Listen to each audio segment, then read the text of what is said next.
Investigation I. Expression and meaning. Chapter I. Essential distinctions. I. An ambiguity in the term sign. The terms expression and sign are often treated as synonyms, but it will not be amiss to point out that they do not always coincide in application in common usage. Every sign is a sign for something, but not every sign has meaning, a sense that the sign expresses. In many cases it is not even true that a sign stands for that of which we may say it is a sign. And even where this can be said, one has to observe that standing for will not count as the meaning which characterizes the expression. For signs in the sense of indications, notes, marks etc., do not express anything, unless they happen to fulfill a significant as well as an indicative function. If, as one unwillingly does, one limits oneself to expressions employed in living discourse, the notion of an indication seems to apply more widely than that of an expression, but this does not mean that its content is the genus of which an expression is the species. To mean is not a particular way of being a sign in the sense of indicating something. It has a narrow application only because meaning, in communicative speech, is always bound up with such an indicative relation, and this in its turn leads to a wider concept, since meaning is also capable of occurring without such a connection. Expressions function meaningfully even in isolated mental life, where they no longer serve to indicate anything. The two notions of sign do not therefore really stand in the relation of more extensive genus to narrower species. The whole matter requires more thorough discussion. To the essence of indication of the two concepts connected with the word sign, we shall first deal with that of an indication. The relation that here obtains we shall call the indicative relation. In this sense a brand is the sign of a slave, a flag the sign of a nation. Here all marks belong, as characteristic qualities suited to help us in recognizing the objects to which they attach.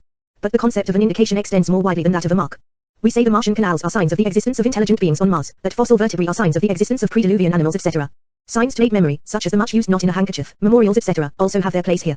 If suitable things, events or their properties are deliberately produced to serve as such indications, one calls them signs whether they exercise this function or not. Only in the case of indications deliberately and artificially brought about, does one speak of standing for, and that both in respect of the action which produces the marking, the branding or chalking etc., and in the sense of the indication itself, i.e. taken in its relation to the object it stands for or that it is to signify. These distinctions and others like them do not deprive the concept of indication of its essential unity. A thing is only properly an indication if and where it in fact serves to indicate something to some thinking being. If we wish to seize the pervasively common element here present we must refer back to such cases of live functioning. In these we discover as a common circumstance the fact that certain objects or states of affairs of whose reality someone has actual knowledge indicate to him the reality of certain other objects or states of affairs, in the sense that his belief in the reality of the one is experienced, though not at all evidently, as motivating a belief or surmise in the reality of the other. This relation of motivation represents a descriptive unity among our acts of judgment in which indicating and indicated states of affairs become constituted for the thinker. This descriptive unity is not to be conceived as a mere form quality founded upon our acts of judgment, for it is in their unity that the essence of indication lies. More lucidly put, the motivational unity of our acts of judgment has itself the character of a unity of judgment, before it as a whole an objective correlate, a unitary state of affairs, parades itself, is meant in such a judgment, appears to be in and for that judgment. Plainly such a state of affairs amounts to just this, that certain things may or must exist, since other things have been given. This since, taken as expressing an objective connection, is the objective correlate of motivation taken as a descriptively peculiar way of compassing acts of judgment into a single act of judgment. Two senses of demonstration, indication and proof. We have sketched the phenomenological situation so generally that what we have said applies as much to the demonstration of genuine inference and proof, as to the demonstration of indication. These two notions should, however, be kept apart. Their distinctness has already been suggested by our stress on the lack of insight in indications. In cases where the existence of one state of affairs is evidently inferred from that of another, we do not in fact speak of the latter as an indication or sign of the former, and, conversely, we only speak of demonstration in the strict logical sense in the case of an inference which is or could be informed by insight. Much, no doubt, that is propounded as demonstrative or, in the simplest case, as syllogistically cogent, is devoid of insight and may even be false. But to propound it is at least to make the claim that a relation of consequence could be seen to hold. This is bound up with the fact that there is an objective syllogism or proof, or an objective relationship between ground and consequent, which corresponds to our subjective acts of inferring and proving. These ideal unities are not the experiences of judging in question, but their ideal contents, the propositions they involve. The premises prove the conclusion no matter who may affirm the premises and the conclusion, or the unity that both form. An ideal rule is here revealed which extends its sway beyond the judgments here and now united by motivation. In super-empirical generality it comprehends as such all judgments having a like content, all judgments, even, having a like form. Such regularity makes itself subjectively known to us when we conduct proofs with insight, while the precise rule is made known to us through ideative reflection on the contents of the judgments experienced together in the actual context of motivation, in the actual inference and proof. These contents are the propositions involved. In the case of an indication there is no question of all this. Here insight and, to put the matter objectively, knowledge regarding the ideal connections among the contents of the judgments concerned, is quite excluded. When one says that the state of affairs A indicates the state of affairs B, that the existence of the one points to that of the other, one may confidently be expecting to find B true, but one's mode of speech implies no objectively necessary connections between A and B, nothing into which one could have insight. The contents of one's judgments are not here related as premises are to a conclusion. At times no doubt we do speak of indications even in cases where there is an objective relation of entailment, a mediate one, in fact. A mathematician may make use, so he says, of the fact that an algebraic equation is of uneven order as a sign that it has at least one real root. To be more exact, we are here only concerned with the possibility that someone who fails to carry out and see the cogency of the relevant thought chain, may make use of a statement about an equation's uneven order as an immediate, blind motive for asserting the equation to have some necessarily connected property which he needs for his mathematical purposes. In such situations, where certain states of affairs readily serve to indicate others which are, in themselves, their consequences, they do not function in thought as logical grounds of the latter, but work through connections which previous actual demonstration, or blind learning on authority, has established among our convictions, whether as actual mental states or as dispositions for such. Nothing is of course altered in all this by the possible presence of an accompanying merely habitual knowledge of an objectively present rational connection. If an indication, or the connection of motivation in which such a soi-distant objective relation makes its appearance, is without essential relation to a necessary connection, the question arises whether it may not claim to be essentially related to a connection of probability. Where one thing indicates another, where belief in the one's existence furnishes one with an empirical motive or ground, not necessary but contingent, for belief in the existence of the other, must the motivating belief not furnish a ground of probability for the belief it motivates? This is not the place for a close discussion of this pressing question. We need only observe that the question may correctly be answered in the affirmative insofar as such empirical motivations all fall under an ideal jurisdiction in virtue of which they may be spoken of as justified or unjustified, or, objectively expressed, in which they may be spoken of as real, i.e. valid, motivations which lead to a probability or perhaps to an empirical certainty, or per contra, as merely apparent, i.e. invalid, motivations, which do not lead to such a probability. One may, for example, cite the controversy as to whether volcanic phenomena do or do not indicate that the Earth's interior is molten, and so on. One thing is sure, that to talk of an indication is not to presuppose a definite relation to considerations of probability.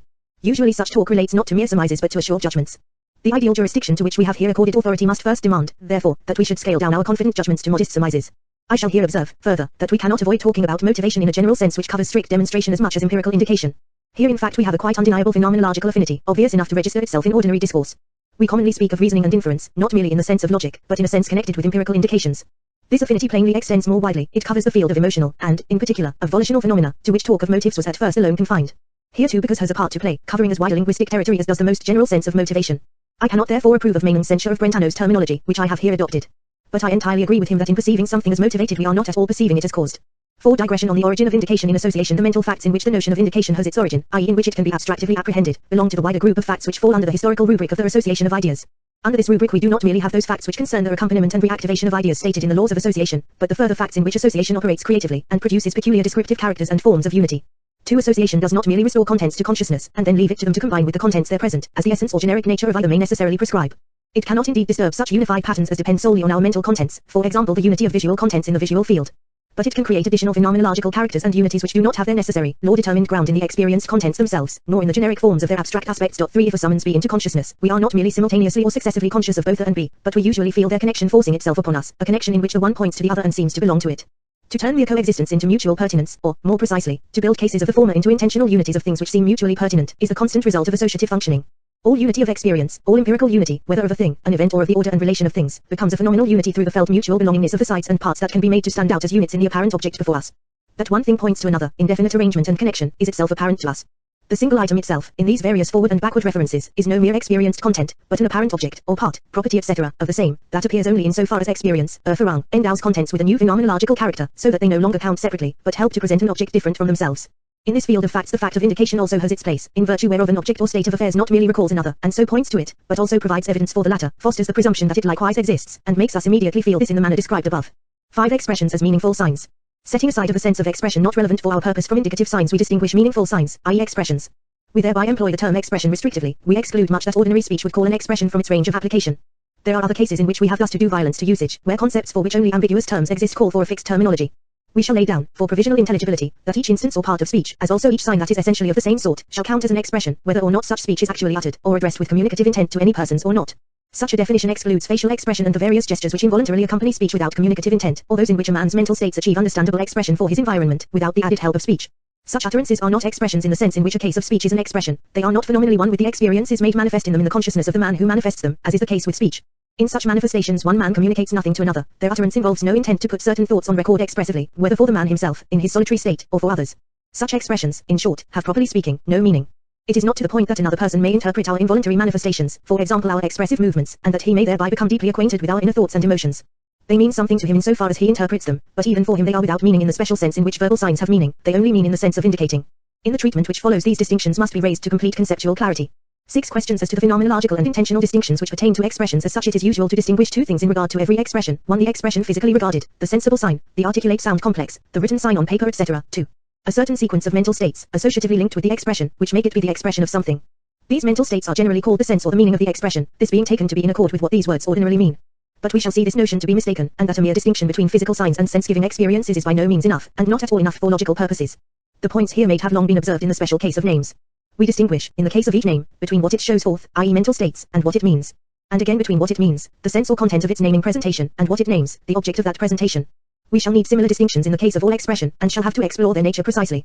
Such distinctions have led to our distinction between the notions of expression and indication, which is not in conflict with the fact that an expression in living speech also functions as an indication, a point soon to come up for discussion. To these distinctions other important ones will be added which will concern the relations between meaning and the intuition which illustrates meaning and on occasion renders it evident. Only by paying heed to these relations, can the concept of meaning be clearly delimited, and can the fundamental opposition between the symbolic and the epistemological function of meanings be worked out.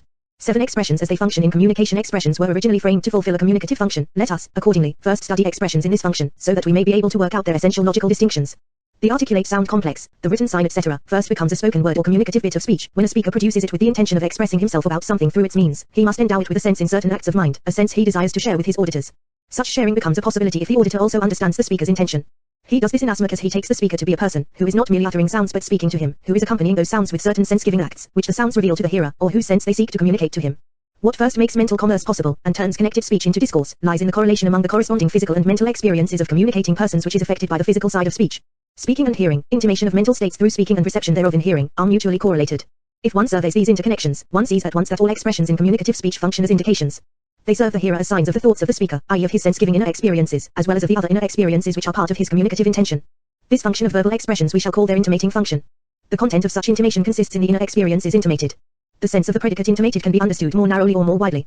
The narrower sense we may restrict to acts which impart sense, while the wider sense will cover all acts that a hearer may introject into a speaker on the basis of what he says, possibly because he tells us of such acts.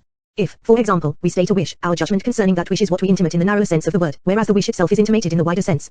The same holds of an ordinary statement of perception, which the hearer forthwith takes to belong to some actual perception. The act of perception is there intimated in the wider sense, the judgment built upon it in the narrower sense. We at once see that ordinary speech permits us to call an experience which is intimated an experience which is expressed.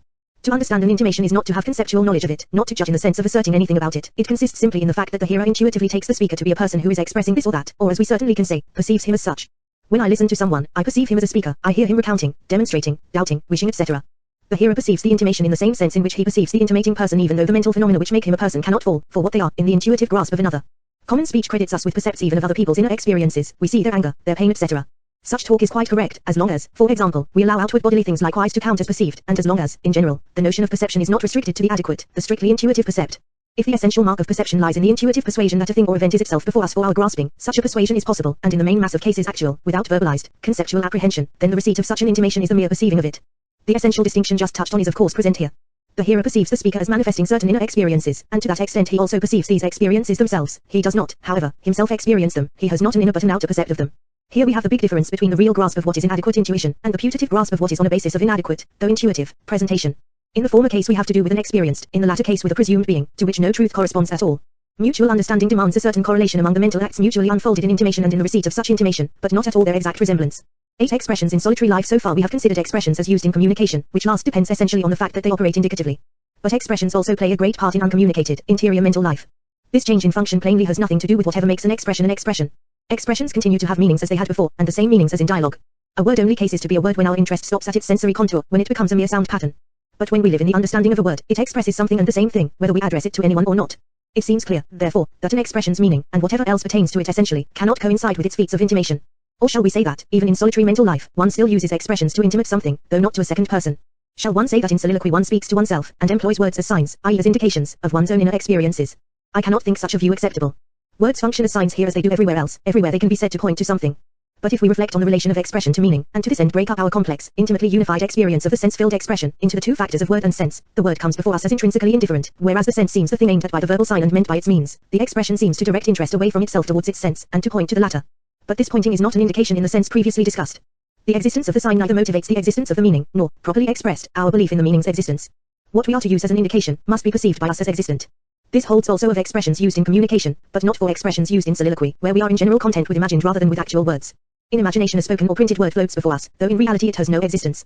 We should not, however, confuse imaginative presentations, and the image contents they rest on, with their imagined objects. The imagined verbal sound, or the imagined printed word, does not exist, only its imaginative presentation does so. The difference is the difference between imagined centaurs and the imagination of such beings. The word's non-existence neither disturbs nor interests us, since it leaves the word's expressive function unaffected. Where it does make a difference is where intimation is linked with meaning.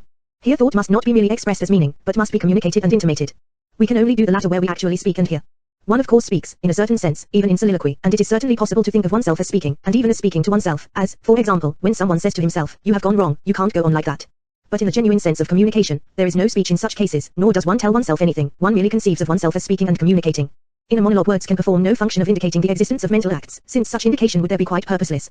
For the acts in question are themselves experienced by us at that very moment. 9 phenomenological distinctions between the physical appearance of the expression, and the sense-giving and sense-fulfilling act. If we now turn from experiences specially concerned with intimation, and consider expressions in respect of distinctions that pertain to them equally whether they occur in dialogue or soliloquy, 2 things seem to be left over, the expressions themselves, and what they express as their meaning or sense. Several relations are, however, intertwined at this point, and talk about meaning, or about what is expressed, is correspondingly ambiguous. If we seek a foothold in pure description, the concrete phenomenon of the sense-informed expression breaks up, on the one hand, into the physical phenomenon forming the physical side of the expression, and, on the other hand, into the acts which give it meaning and possibly also intuitive fullness, in which its relation to an expressed object is constituted. In virtue of such acts, the expression is more than a merely sounded word. It means something, and insofar as it means something, it relates to what is objective. This objective somewhat can either be actually present through accompanying intuitions, or may at least appear in representation, for example in a mental image, and where this happens the relation to an object is realized. Alternatively this need not occur, the expression functions significantly, it remains more than mere sound of words, but it lacks any basic intuition that will give it its object. The relation of expression to object is now unrealized as being confined to a mere meaning intention. A name, for example, names its object whatever the circumstances, insofar as it means that object. But if the object is not intuitively before one, and so not before one as a named or meant object, mere meaning is all there is to it. If the originally empty meaning intention is now fulfilled, the relation to an object is realized, the naming becomes an actual, conscious relation between name and object named. Let us take our stand on this fundamental distinction between meaning intentions void of intuition and those which are intuitively fulfilled. If we leave aside the sensuous acts in which the expression, qua mere sound of words, makes its appearance, we shall have to distinguish between two acts or sets of acts. We shall, on the one hand, have acts essential to the expression if it is to be an expression at all, i.e. a verbal sound infused with sense. These acts we shall call the meaning-conferring acts or the meaning intentions. But we shall, on the other hand, have acts, not essential to the expression as such, which stand to it in the logically basic relation of fulfilling, confirming, illustrating it more or less adequately, and so actualizing its relation to its object. These acts, which become fused with the meaning-conferring acts in the unity of knowledge or fulfillment, we call the meaning-fulfilling acts. The brief or expression meaning fulfillment can only be used in cases where there is no risk of the ready confusion with the whole experience in which a meaning intention finds fulfillment in its correlated intuition. In the realized relation of the expression to its objective correlate for the sense-informed expression becomes one with the act of meaning fulfillment. The sounded word is first made one with the meaning intention, and this in its turn is made one, as intentions in general are made one with their fulfillments, with its corresponding meaning fulfillment. The word expression is normally understood, wherever, that is, we do not speak of a mere expression, as the sense-animated expression. One should not, therefore, properly say, as one often does, that an expression expresses its meaning, its intention. One might more properly adopt the alternative way of speaking according to which the fulfilling act appears as the act expressed by the complete expression. We may for example, say, that a statement gives expression to an act of perceiving or imagining. We need not here point out that both meaning-conferring and meaning-fulfilling acts have a part to play in intimation in the case of communicative discourse. The former in fact constitute the inmost core of intimation. To make them known to the hearer is the prime aim of our communicative intention, for only insofar as the hearer attributes them to the speaker will he understand the latter. I owe the phenomenological unity of these acts the above distinguished acts involving the expression's appearance, on the one hand, and the meaning intention and possible meaning fulfillment, on the other, do not constitute a mere aggregate of simultaneously given items in consciousness. They rather form an intimately fused unity of peculiar character. Everyone's personal experience bears witness to the differing weight of the two constituents, which reflects the asymmetry of the relation between an expression and the object which, through its meaning, it expresses or names. Both are lived through, the presentation of the word and the sense-giving act, but, while we experience the former, we do not live in such a presentation at all, but solely in enacting its sense, its meaning. And insofar as we do this, and yield ourselves to enacting the meaning intention and its further fulfillment, our whole interest centers upon the object intended in our intention, and named by its means. These two ways of speaking have in fact the same meaning. The function of a word, or rather of an intuitive word presentation, is to awaken a sense-conferring act in ourselves, to point to what is intended, or perhaps give an intuitive fulfillment in this act, and to guide our interest exclusively in this direction. Such pointing is not to be described as a mere objective fact of a regular diversion of interest from one thing to another. The fact that two presented objects A and B are so linked by some secret psychological coordination that the presentation of A regularly arouses the presentation of B, and that interest is thereby shifted from A to B, such a fact does not make A the expression of the presentation of B. To be an expression is rather a descriptive aspect of the experienced unity of sign and thing signified. What is involved in the descriptive difference between the physical sign phenomenon and the meaning intention which makes it into an expression, becomes most clear when we turn our attention to the sign qua sign, for example to the printed word as such. If we do this, we have an external percept, or external intuitive idea, just like any other, whose object loses its verbal character. If this object again functions as a word, its presentation is wholly altered in character. The word, qua external singular, remains intuitively present, maintains its appearance, but we no longer intend it, it no longer properly is the object of our mental activity. Our interest, our intention, our thought, mere synonyms if taken in sufficiently wide senses point exclusively to the thing meant in the sense-giving act. This means, phenomenologically speaking, that the intuitive presentation, in which the physical appearance of the world is constituted, undergoes an essential phenomenal modification when its object begins to count as an expression. While what constitutes the object's appearing remains unchanged, the intentional character of the experience alters. There is constituted, without need of a fulfilling or illustrative intuition, an ACT of meaning which finds support in the verbal presentation's intuitive content, but which differs in essence from the intuitive intention directed upon the word itself. With this act, the new acts or act complexes that we call fulfilling acts or act complexes are often peculiarly blended, acts whose object coincides with the object meant in the meaning, or named through this meaning. In our next chapter we shall have to conduct additional researches into the question as to whether the meaning intention, which on our view characteristically marks off an expression from empty sound of words consists in the mere association of mental imagery of the intended object with the sounded words, or at least necessarily involves such an act of fancy, or whether, on the other hand, mental imagery lies outside of the essence of an expression, and rather performs a fulfilling role, even if only of a partial, indirect or provisional character. In order not to blur the main outlines of our thought, we shall not here enter more deeply into phenomenological questions. In this whole investigation, we need only do as much phenomenology as is required to establish essential, primary distinctions. The provisional description so far given will have shown how complex is the correct description of a phenomenological situation. Such complexity appears inevitable once we clearly see that all objects and relations among objects only are what they are for us, through acts of thought essentially different from them, in which they become present to us, in which they stand before us as unitary items that we mean. Where not the phenomenological, but the naively objective interest dominates, where we live in intentional acts without reflecting upon them, all talk of course becomes plain sailing and clear and devoid of circumlocution. One then, in our case, simply speaks of expression and of what is expressed, of name and thing named, of the steering of attention from one to the other etc.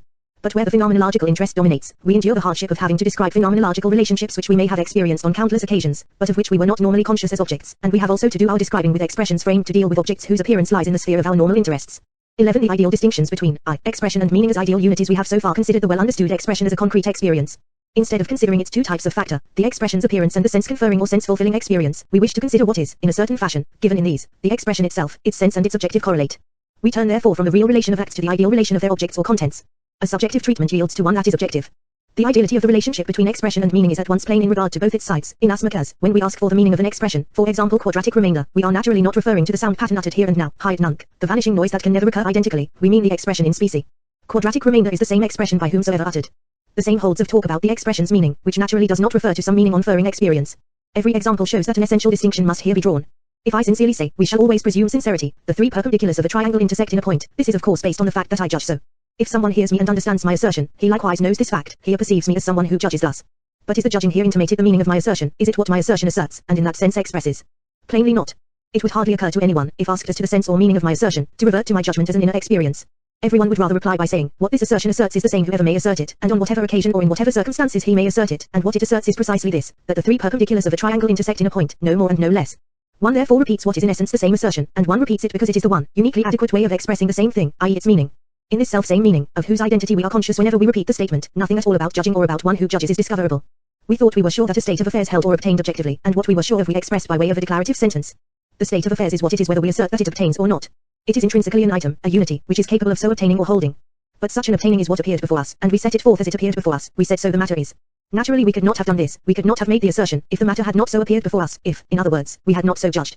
This forms part of an assertion as a psychological fact, it is involved in its intimation. But only in such intimation, for while what is intimated consists in inner experiences, what we assert in the judgment involves nothing subjective. My act of judging is a transient experience, it arises and passes away. But what my assertion asserts, the content that the three perpendiculars of a triangle intersect in a point, neither arises nor passes away. It is an identity in the strict sense, one and the same geometrical truth. It is the same in the case of all assertions, even if what they assert is false and absurd. Even in such cases we distinguish their ideal content from the transient acts or affirming and asserting it, it is the meaning of the assertion, a unity in plurality. We continue to recognize its identity of intention in evident acts of reflection, we do not arbitrarily attribute it to our assertions, but discover it in them. If possibility or truth is lacking, an assertion's intention can only be carried out symbolically, it cannot derive any fullness from intuition or from the categorical functions performed on the latter, in which fullness its value for knowledge consists. It then lacks, as one says, a true, a genuine meaning. Later we shall look more closely into this distinction between intending and fulfilling meaning. To characterize the various acts in which the relevant ideal unities are constituted, and to throw light on the essence of their actual coincidence in knowledge, will call for difficult, comprehensive studies. It is plain, however, that each assertion, whether representing an exercise of knowledge or not, whether or not, i.e., it fulfills or can fulfill its intention in corresponding intuitions, and the formative acts involved in these, involves an intention, in which intention, as its unified specific character, its meaning is constituted. It is this ideal unity men have in mind when they say that the judgment is the meaning of the declarative sentence. Only the fundamental ambiguity of the word judgment at once tends to confuse the evidently grasped ideal unity with the real act of judging, to confuse what the assertion intimates with what it asserts. What we have here said of complete assertions readily applies also to actual or possible parts of assertions. If I judge if the sum of the angles in a triangle does not equal two right angles, the axiom of parallels does not hold, the hypothetical antecedent is no assertion, for I do not say that such an inequation holds. Nonetheless it says something, and what it says is once more quite different from what it intimates. What it says is not my mental act of hypothetical presumption, though I must of course have performed this in order to speak sincerely as I do. But it is rather the case that, in this subjective act is intimated, something objective and ideal is brought to expression, the hypothesis whose conceptual content can appear as the same intentional unity in many possible thought experiences, and which evidently stands before us in its unity and identity in the objectively ideal treatment characteristic of all thinking. The same holds of the other parts of our statements, even of such as do not have the form of propositions. 12. Continuation. The expressed objectivity talk of what an expression expresses has, in the discussion so far, several essentially different meanings. It relates, on the one hand, to intimation in general, and especially in that connection to sense-giving acts, at times also to sense-fulfilling acts, if these are present at all. In an assertion, for example, we express our judgment, we intimate it, but we also express percepts and other sense-fulfilling acts which illustrate our assertion's meaning. On the other hand, such talk relates to the contents of such acts, and primarily to meanings, which are often enough said to be expressed. It is doubtful whether the examples analyzed, in our last section, would suffice even to lend provisional intelligibility to the notion of meaning, if one could not forthwith introduce a new sense of expression for purposes of comparison. The terms meaning, content, state of affairs and all similar terms harbor such powerful equivocations that our intention, even if expressed most carefully, still can promote misunderstanding. The third sense of being expressed, which we must now discuss, concerns the objective correlate meant by a meaning and expressed by its means. Each expression not merely says something, but says it of something, it not only has a meaning, but refers to certain objects. This relation sometimes holds in the plural for one and the same expression. But the object never coincides with the meaning. Both, of course, only pertain to an expression in virtue of the mental acts which give it sense. And, if we distinguish between content and object in respect of such presentations, one's distinction means the same as the distinction between what is meant or said, on the one hand, and what is spoken of, by means of the expression, on the other. The necessity of distinguishing between meaning, content, and object becomes clear when a comparison of examples shows us that several expressions may have the same meaning but different objects, and again that they may have different meanings but the same object. There is of course also the possibility of their differing in both respects and agreeing in both. The last occurs in the cases of synonymous expressions, for example the corresponding expressions in different languages which mean and name the same thing, London, Londres, Zwier, Deux, duo etc. Names offer the plainest examples of the separation of meaning from the relation to objects, this relation being in their case usually spoken of as naming. Two names can differ in meaning but can name the same object, for example the victor at Jena, the vanquished at Waterloo, the equilateral triangle, the equiangular triangle. The meaning expressed in our pairs of names is plainly different, though the same object is meant in each case. The same applies to names whose indefiniteness gives them an extension. The expressions an equilateral triangle and an equiangular triangle have the same objective reference, the same range of possible application. It can happen, conversely, that two expressions have the same meaning but a different objective reference. The expression a horse has the same meaning in whatever context it occurs. But if on one occasion we say Bucephalus is a horse, and on another that cart horse is a horse, there has been a plain change in our sense-giving presentation in passing from the one statement to the other. The expression a horse employs the same meaning to present Bucephalus on one occasion and the cart horse on the other. It is thus with all general names, i.e. names with an extension. One is a name whose meaning never differs, but one should not, for that reason, identify the various ones which occur in a sum. They all mean the same, but they differ in objective reference. The case of proper names is different, whether they name individual or general objects. A word like Socrates can only name different things by meaning different things, i.e. by becoming equivocal. Wherever the word has one meaning, it also names one object. The same holds of expressions like the number 2, redness etc. We therefore distinguish equivocal names that have many meanings from general or class names that have many values. The same holds of other types of expression, though in their case talk of objective reference involves certain difficulties in virtue of its manifoldness. If we consider, for example, statements of the form cis p, we generally regard the subject of the statement as the object about which the statement is made. Another view is, however, possible, which treats the whole state of affairs which corresponds to the statement as an analog of the object to name names, and distinguishes this from the object's meaning. If this is done, one can quote as examples pairs of sentences such as A is bigger than B is smaller than A, which plainly say different things. They are not merely grammatically but also cogitatively different, i.e. different in meaning content. But they express the same state of affairs, the same matter is predicatively apprehended and asserted in two different ways. Whether we define talk of the object of a statement in one sense or the other, each has its own claims. Statements are in either case possible which differ in meaning while referring to the same object. 13. Connection between meaning and objective reference. Our examples entitle us to regard the distinction between an expression's meaning and its power to direct itself as a name to this or that objective correlate, and of course the distinction between meaning and object itself, as well established. It is clear for the rest that the sides to be distinguished in each expression are closely connected. An expression only refers to an objective correlate because it means something. It can be rightly said to signify or name the object through its meaning. An act of meaning is the determinate manner in which we refer to our object of the moment, though this mode of significant reference and the meaning itself can change while the objective reference remains fixed. A more profound phenomenological clarification of this relation can be reached only by research into the way expressions and their meaning intentions function in knowledge. This would show that talk about two distinguishable sides to each expression should not be taken seriously, that the essence of an expression lies solely in its meaning. But the same intuition, as we shall show later, can offer fulfillment of different expressions. It can be categorially apprehended in varying ways and synthetically linked with other intuitions. Expressions and their meaning intentions do not take their measure, in contexts of thought and knowledge, from mere intuition I mean phenomena of external or internal sensibility, but from the varying intellectual forms through which intuited objects first become intelligibly determined, mutually related objects.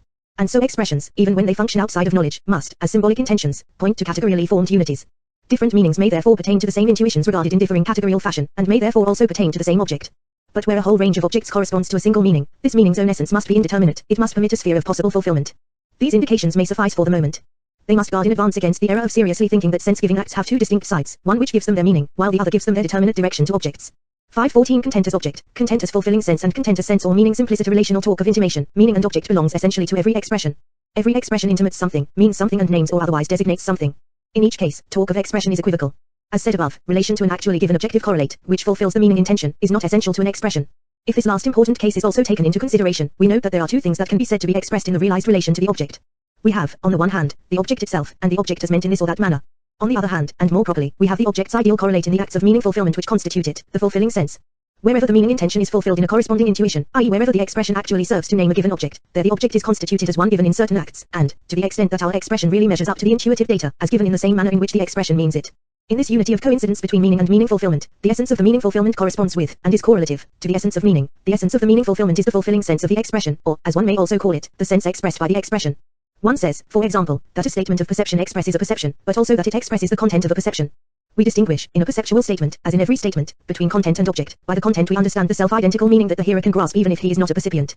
We must draw the same distinction in the case of fulfilling acts, in the case, therefore, of perceptions and their categorial formations. Through these acts the objective correlate of our act of meaning stands before us intuitively as the very object we mean. We must, I say, distinguish again, in such fulfilling acts, between their content, the meaning element, as it were, in the categorially formed percept, and the object perceived. In the unity of fulfillment, the fulfilling content coincides with the intending content, so that, in our experience of this unity of coincidence, the object, at once intended and given, stands before us, not as two objects, but as one alone. The ideal conception of the act which confers meaning yields us the idea of the intending meaning, just as the ideal conception of the correlative essence of the act which fulfills meaning, yields the fulfilling meaning, likewise qua idea. This is the identical content which, in perception, pertains to the totality of possible acts of perception which intended the same object perceptually, and intend it actually as the same object. This content is therefore the ideal correlate of this single object, which may, for the rest, be completely imaginary.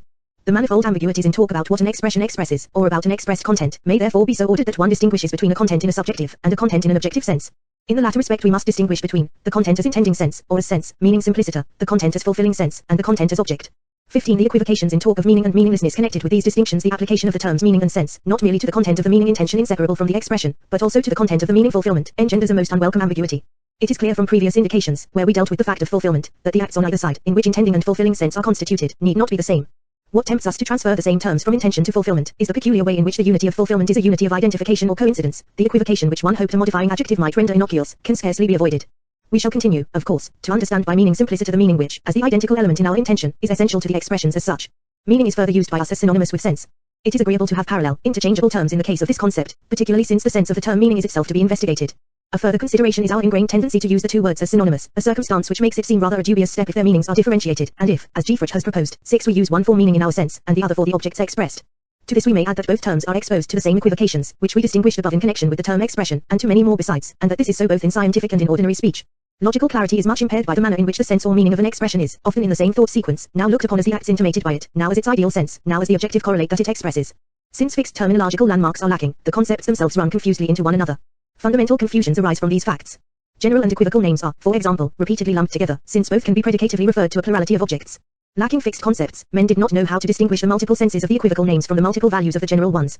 Here we also meet with the frequent unclearness as to the true essence of the difference between collective and general names. For, where collective meanings are fulfilled, we intuit a plurality of items, fulfillment is articulated into a plurality of individual intuitions, and so, if intention and fulfillment are not kept apart, it may well seem that the collective expression in question has many meanings. It is more important for us to set forth precisely the most detrimental equivocations in talk which concerns meaning and sense, on the one hand, or meaningless or senseless expressions, on the other. If we separate the blurred concepts, the following list emerges. 1. It is part of the notion of an expression to have a meaning. This precisely differentiates an expression from the other signs mentioned above. A meaningless expression is, therefore, properly speaking, no expression at all. It is at best something that claims or seems to be an expression, though, more closely considered, it is not one at all. Here belong articulate, word-like sound patterns such as abracadabra, and also combinations of genuine expressions to which no unified meaning corresponds, though their outer form seems to pretend to such a meaning, for example green is or. 2. In meaning, a relation to an object is constituted. To use an expression significantly, and to refer expressively to an object, to form a presentation of it, are one and the same. It makes no difference whether the object exists or is fictitious or even impossible. But if one gives a very rigorous interpretation to the proposition that an expression, insofar as it has meaning, relates to an object, i.e. in a sense which involves the existence of the object, then an expression has meaning when an object corresponding to it exists, and it is meaningless when no such object exists. Meanings are often spoken of as signifying the objects meant, a usage that can scarcely be maintained consistently, as it springs from a confusion with the genuine concept of meaning. 3. If the meaning is identified with the objective correlate of an expression, a name like Golden Mountain is meaningless. Here men generally distinguish objectlessness from meaninglessness. As opposed to this, men tend to use the word senseless of expressions infected with contradiction and obvious incompatibilities, for example round square, or to deny them meaning by some equivalent phrase. Sigwart 7, for example, says that a self-contradictory formula such as square circle expresses no concept we can think, but that it uses words to set up an insoluble task. The existential proposition there is no square circle, on his view denies the possibility of connecting a concept with these words, and by a concept he expressly wants us to understand, if we get him right, the general meaning of a word, which is just what we mean by it. Erdmann 8 has similar opinions in regard to the instance a square circle is frivolous. We should, in consistency, have to apply the word senseless, not merely to expressions immediately absurd, but to those whose absurdity is mediate, i.e. the countless expressions shown by mathematicians, in lengthy indirect demonstrations, to be objectless a priori. We should likewise have to deny that concepts like regular decahedron etc. are concepts at all. Marty raises the following objection to the thinkers just mentioned. If the words are senseless, how could we understand the question as to whether such things exist, so as to answer it negatively? Even to reject such an existence, we must, it is plain, somehow form a presentation of such contradictory material. 9. If such absurdities are called senseless, this can only mean that they have no rational sense. 10. These objections are clinching, insofar as these thinkers' statements suggest that they are confusing the true meaninglessness mentioned above under 1, with another quite different meaninglessness, i.e. the a priori impossibility of a fulfilling sense. An expression has meaning in this sense if a possible fulfillment, i.e. the possibility of a unified intuitive illustration, corresponds to its intention. This possibility is plainly meant ideally. It concerns no contingent acts of expression or fulfillment, but their ideal contents, meaning as an ideal unity, here to be called intending meaning, on the one hand, and fulfilling meaning, standing to it in a certain relation of precise adequacy, on the other. We apprehend this ideal relation by ideative abstraction based on an act of unified fulfillment. In the contrary case we apprehend the real impossibility of meaning fulfillment through our own experience of the incompatibility of the partial meanings in the intended unity of fulfillment. The phenomenological clarification of these relationships calls for long, difficult analyses, as will appear in a later investigation. For if we ask what an expression means, we naturally recur to cases where it actually contributes to knowledge, or, what is the same, where its meaning intention is intuitively fulfilled. In this manner the notional presentation, i.e. the meaning intention, gains clarity, it shows itself up as correct, as really capable of execution. The draft it makes on intuition is as it were cached. Since in the unity of fulfillment the act of intention coincides with the fulfilling act, and fuses with it in the most intimate fashion, if indeed there is any difference left over here at all, it readily seems as if the expression first got its meaning here, as if it drew meaning from the act of fulfillment. The tendency therefore arises to treat the fulfilling intuitions, categorially formative acts are here in general passed over, as meanings. But fulfillment is often imperfect, we shall have to devote closer study to all such possibilities, and expressions often go with remotely relevant, only partially illustrative intuitions, if with any at all. Since the phenomenological differences of these cases have not been closely considered, men have come to locate the significance of expressions, even of such as could make no claim to adequate fulfillment, in accompaniments of intuitive imagery. This naturally led to a total denial of meaning to absurd expressions. The new concept of meaning therefore originates in a confusion of meaning with fulfilling intuition. On this conception, an expression has meaning if and only if its intention, we should say its meaning intention, is in fact fulfilled, even if only in a partial, distant and improper manner. The understanding of the expression must be given life through certain ideas of meaning, it is commonly said, i.e. by certain illustrative images. The final refutation of highly attractive, opposed notions is an important task which requires lengthy discussions. These we shall postpone to the next chapter, and here go on enumerating different concepts of meaning. 16. Continuation, meaning and connotation. Another equivocation in our talk about meaninglessness was introduced by John Stuart Mill, and again rests on a new, fifth concept of meaning. He locates the essence of the meaning of names in their connotation, and therefore treats non-connotative names as meaningless. Sometimes he says, more carefully but less clearly, that they are meaningless in the proper or strict sense. It is well known that by connotative names Mill understands such as designate a subject and imply an attribute, by non-connotative names such as designate a subject without, as it is here more clearly put, indicating an attribute as attaching to it. 11. Proper names are non-connotative and so too are names of attributes, for example whiteness. Mill compares proper names to the distinctive chalk marks which the robber, in the well-known tale from the Arabian Nights, made on the house. 12. And he goes on to say, when we impose a proper name, we perform an operation in some degree analogous to what the robber intended in chalking the house. We put a mark, not indeed upon the object itself, but upon the idea of the object. A proper name is but an unmeaning mark which we connect in our minds with the idea of the object, in order that whenever the mark meets our eyes or occurs to our thoughts, we may think of that individual object. When we predicate of anything its proper name, when we say, pointing to a man, this is Brown or Smith, or pointing to a city, this is York, we do not, merely by so doing, convey to the reader any information about them, except that those are their names. It is otherwise when objects are spoken of by connotative names. When we say, the town is built of marble, we give the hearer what may be entirely new information, and this merely by the signification of the many-worded connotative name built of marble. Such names are not mere marks, but more, that is to say significant marks, and the connotation is what constitutes their significance. If we set our own analyses alongside of these utterances of Mill's, we cannot help seeing that he confuses distinctions that should in principle be kept apart. Above all, he blurs the distinction between indicating and expressing. The chalk mark of the robber is a mere indication, while a proper name is an expression. Like every expression, a proper name functions as an indication, i.e. in its intimating role. Here there is a real analogy with the robber's chalk mark. If the robber sees the chalk mark he knows, this is the house I must rob. If I hear a proper name uttered, the corresponding presentation is aroused in me, and I know, this is the presentation the speaker is framing in his mind, and that he likewise wishes to arouse in mine. A name, however, has an additional expressiveness to which the intimating function is merely auxiliary. A man's presentation is not of primary importance, we are not concerned to direct interest to it but to the object it presents, to what it refers to and therefore names, and to set this before us as such. In a statement it makes its first appearance as the object about which something is asserted, in a wish sentence as the object about which something is wished, etc. Only in order to perform this task will a proper name, like any other name, become an element in complex, unified expressions, in statements, wish sentences and the like. But in its relation to its object the proper name is not an index. This is at once clear when we reflect on the fact that it is of the essence of an index to point to a fact, an existence, whereas the object named need not be taken to exist at all. When Mill, extending his analogy, holds a proper name to be associated with the idea of the person it names in essentially the same manner as the chalk mark is associated with the house, but at once adds that the point of the association is that we may think of the individual object whenever the sign meets our eye or enters our thought, his addition cracks the analogy wide asunder. Mill correctly stresses the difference between names that are a means towards knowing an object and names which are not, but neither this distinction, nor the equivalent distinction between connotative and non-connotative names, has anything to do with the distinction between the meaningful and the meaningless. The first mentioned pair of differences are in fact not merely logically equivalent but identical. The difference is simply one of attributive and non-attributive names. To mediate the knowledge of a thing and to mediate its attributes mean exactly the same. It is, no doubt, important, whether a name means a thing directly or only by way of the attributes that pertain to it. But this is a difference within the unitary genus expression, just as the very important, parallel difference between nominal meanings, or logical presentations, which are attributive and those which are not attributive, is a difference within the unitary genus meaning. Mill after a fashion feels the difference in question by being at times obliged to speak of a meaning of proper names in a sense contrasting with the strict and proper sense ascribed to the meaning of connotative names. He would have done better had he introduced a wholly new sense of meaning, though not, we may say, one to be recommended. The way, at least, in which the distinguished logician brings in his valuable distinction between connotative and non-connotative names has done much to confuse the quite different distinctions we have here been discussing. One must note, further, that Mill's distinction between what a name denotes and what it connotes must not be confused with the merely cognate distinction between what a name names and what it means. This confusion is greatly aided by Mill's exposition. How important all these distinctions are, and how little it helps to treat them with superficial contempt as being merely grammatical, will be shown in further investigations. These will make plain, we hope, that if one blurs the straightforward distinctions we have proposed, we cannot hope for a trustworthy elaboration of the concepts of presentation and judgment, in the sense relevant to logic.